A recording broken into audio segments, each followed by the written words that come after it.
After installing a new copy of Scene, it's a good idea to go through the settings and make sure that everything is the way you need it to be. So we'll set up all the defaults. So go ahead and open Scene, and once you open Scene, let's go to the settings icon. It's in the upper right corner. It looks like a little gear cog, and it says Settings on the tooltip. Under the General tab, we'll change our length from meters to feet, small sizes, millimeters to inches. The project folder. By default, Scene sets up under Documents, Faro Projects. On this particular computer, I have a second drive, a data drive.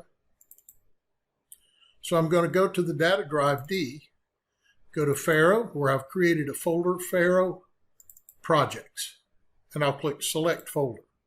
Now it reads D, Faro Projects. That's all the settings for General. Next, we'll click Import, change meters to feet.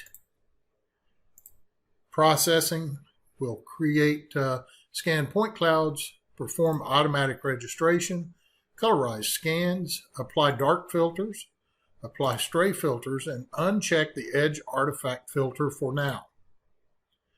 We'll leave all the targets blank, and we'll click Registration.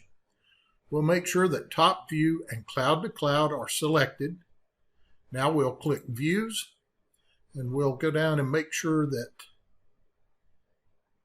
our background is set from environmental map to color gradient. This will allow you to see some of your details and features a little bit easier. Next, we'll click Export, change that from meters to feet. Now we'll switch the user interface. When we switch the user interface, we'll go to Tools, Options, Matching,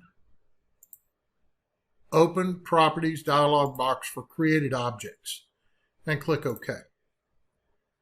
We'll go just under the word file, and we'll click the letter S in the circle.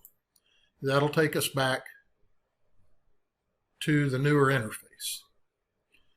If it comes up to ask you about the patches and you know everything is installed, you can dismiss any of these items.